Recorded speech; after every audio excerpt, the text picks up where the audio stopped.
ಹೇಳ್ಕೊಳ್ತಾ ಇವತ್ತಿನ ವಿಡಿಯೋನ ಸ್ಟಾರ್ಟ್ ಮಾಡ್ತಾ ಇದ್ದೀನಿ. ದಕ್ಷಿಣ ಭಾರತದ ಅತಿ ದೊಡ್ಡ ಜಾತ್ರೆ ಸಿರ್ಸಿ ಮಾರಿಕಾಂಬೆಯ ಜಾತ್ರೆ ಮಹಾರಥೋತ್ಸವ. ಇವತ್ತು ತಾಯಿ ಮಾರಿಕಾಂಬೆ ಆಲ್ರೆಡಿ ರಥದಲ್ಲಿ ಕೂತಿದ್ದಾಳೆ.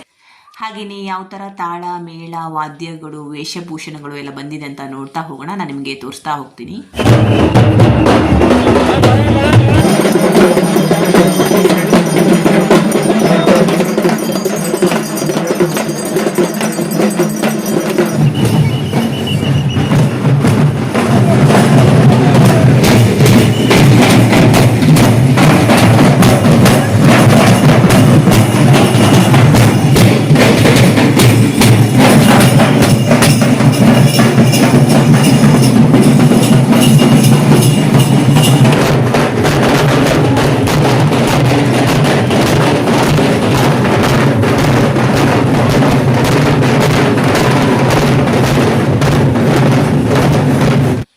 ಲೈಫಲ್ಲಿ ಒಂದ್ಸಲನಾದರೂ ಸಿರ್ಸಿ ಮಾರಿಕಾಂಬೆಯನ್ನು ದರ್ಶನ ಮಾಡಬೇಕು, ಹಾಗೆಯೇ ಸಿರ್ಸಿ ಜಾತ್ರೆಯನ್ನು ನೋಡಬೇಕು ಅಂತ ಎಷ್ಟೊಂದು ಜನರಿಗೆ ಆಸೆ ಇರುತ್ತೆ. ಕೆಲವೊಂದು ಕಾರಣಗಳಿಂದ ಕೆಲವೊಬ್ಬರಿಗೆ ಬರೋಕ್ಕಾಗಲ್ಲ.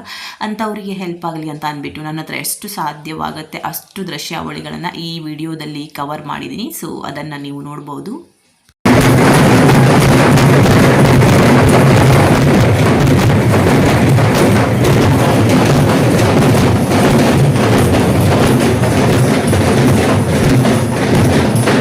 ಇನ್ನೊಂದೇನೆಂದರೆ ನಾವು ಸಿರ್ಸಿ ಜಾತ್ರೆಯಲ್ಲಿ ತಾಯಿ ಮಾರಿಕಾಂಬೆಯನ್ನು ಅತಿ ಹತ್ತಿರದಿಂದ ನೋಡಿ ಆಶೀರ್ವಾದವನ್ನು ಪಡಿಬೋದು. ಹಾಗೆಯೇ ದೇವಸ್ಥಾನದಿಂದ ತಾಯಿ ಮಹಾರಥೋತ್ಸವದಲ್ಲಿ ಕೂತಿರ್ತಾಳೆ, ಅಲ್ಲಿಂದ ಹಾಗೆಯೇ ಇಲ್ಲಿ ಬಿಡಕಿ ಬಯಲಿದೆಯಲ್ವಾ ಅಲ್ಲಿಗೆ ಬಂದು ಗದ್ದುಗೆಯಲ್ಲಿ ಕುಳಿತು ಆಸೀನರಾಗುವ ತನಕ ಎಲ್ಲ ದೃಶ್ಯಾವಳಿಗಳು ಈ ವಿಡಿಯೋದಲ್ಲಿ ಸಂಪೂರ್ಣವಾಗಿ ಇದೆ.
ವೇಷಭೂಷಣಗಳಿಂದ ಅಲಂಕೃತಳಾದ ತಾಯಿ ಮಾರಿಕಾಂಬೆಯ ಗ್ರ್ಯಾಂಡ್ ಎಂಟ್ರಿ ಆಗ್ತಾ ಇದೆ. ನಿಜವಾಗ್ಲೂ ನೋಡೋಕ್ಕೆ ಮೈ ಜುಮ್ ಅನಿಸುತ್ತೆ.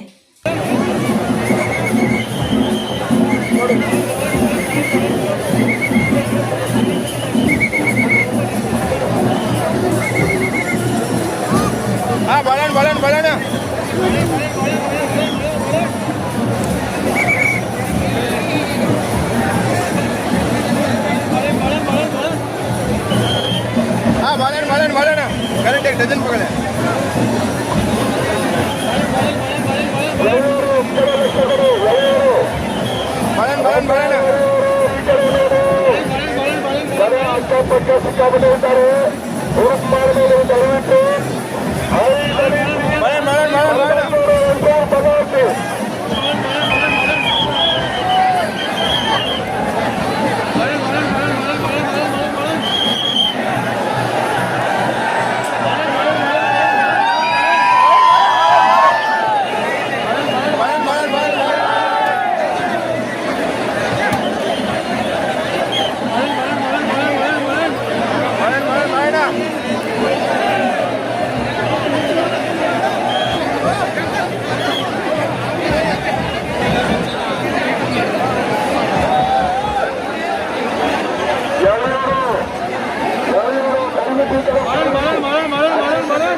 ತಾಯಿ ಮಾರಿಕಾಂಬೆಯನ್ನು ಇಷ್ಟು ಹತ್ತಿರದಿಂದ ನೋಡಿದಾಗ ಮತ್ತು ನಮ್ಮ ಹತ್ತಿರದಿಂದ ಈ ಥರ ರಥ ಹೋದಾಗ ನಿಜವಾಗೂ ಅದು ಎಷ್ಟೊಂದು ಖುಷಿ ಆಗುತ್ತೆ ಅಂದರೆ ಏನೋ ಒಂಥರ ಅದ್ಭುತ ಶಕ್ತಿಯ ಫೀಲ್ ಆಗುತ್ತೆ.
ತಾಯಿ ಮಾರಿಕಾಂಬೆಯ ಮಹಾರಥ ಇವಾಗ ಬಿಡ್ಕಿ ಬೈಲಿನ ಮಹಾದ್ವಾರದ ಮುಂದೆ ಬಂದು ನಿಂತಿದೆ. ಇನ್ನೇನು ಕೆಲವೇ ಕ್ಷಣಗಳಲ್ಲಿ ತಾಯಿ ಮಾರಿಕಾಂಬೆ ಗದ್ದುಗೆಯಲ್ಲಿ ಆಸೀನರಾಗ್ತಾಳೆ.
ತಾಯಿ ಮಾರಿಕಾಂಬೆಯ ಶಕ್ತಿ ಅದ್ಭುತ ಮತ್ತು ಅಪಾರ. ಹಾಗೆಯೇ ತಾಯಿ ಮಾರಿಕಾಂಬೆಯ ಜಾತ್ರೆ ಎಲ್ಲ ಜಾತ್ರೆಗಳಿಗಿಂತ ಯಾಕೆ ವಿಶೇಷ, ಹಾಗೆಯೇ ವಿಭಿನ್ನ, ಹಾಗೆಯೇ ದಕ್ಷಿಣ ಭಾರತದಲ್ಲಿ ಅತಿ ದೊಡ್ಡ ಜಾತ್ರೆ ಯಾಕೆ ಅಂದರೆ ಈ ಜಾತ್ರೆಯಲ್ಲಿ ಮೂಲ ವಿಗ್ರಹವನ್ನು ಮಹಾರಥೋತ್ಸವದಲ್ಲಿ ಅಂದರೆ ತಾಯಿ ಮಾರಿಕಾಂಬೆಯ ಮೂರ್ತಿಯನ್ನು ತಗೊಂಡು ಹೋಗ್ತಾರೆ. ಬೇರೆ ಜಾತ್ರೆಗಳಲ್ಲಿ ಉತ್ಸವ ಮೂರ್ತಿಯನ್ನು ತಗೊಂಡು ಹೋಗ್ತಾರೆ. ಹಾಗೆಯೇ ಇಲ್ಲಿ ಗಾಂಧೀಜಿ ಬಂದು ಹೋದಾಗಿನಿಂದ ಯಾವುದೇ ರೀತಿಯ ಪ್ರಾಣಿ ಬಲಿ ನಡೆಯಲ್ಲ. ಹಾಗಾಗಿ ತುಂಬ ವಿಶೇಷ ಸಿರ್ಸಿ ಮಾರಿಕಾಂಬೆಯ ಜಾತ್ರೆ. ಈಗ ಕೊನೆಯದಾಗಿ ಮಾರಿಕಾಂಬೆಯ ಪೂಜೆಯನ್ನು ಮಾಡಿ ಮಾರಿಕಾಂಬೆಯನ್ನು ರಥದಿಂದ ಕೆಳಗೆ ಇಳಿಸಿ ಇವಾಗ ಗದ್ದುಗೆ ಹತ್ರ ತಗೊಂಡು ಬರ್ತಾರೆ.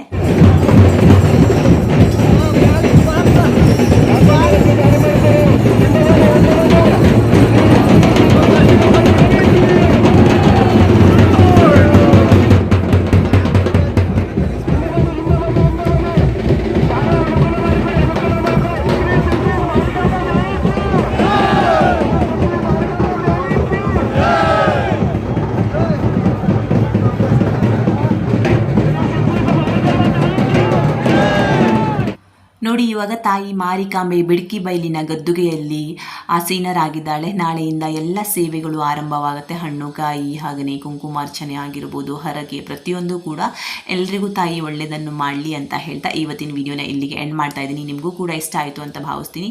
ಇಷ್ಟ ಆದರೆ ಪ್ಲೀಸ್ ಲೈಕ್ ಮಾಡಿ, ಶೇರ್ ಮಾಡಿ, ಕಮೆಂಟ್ ಮಾಡಿ, ಸಬ್ಸ್ಕ್ರೈಬ್ ಮಾಡೋದನ್ನು ಮರಿಬೇಡಿ. Thank you.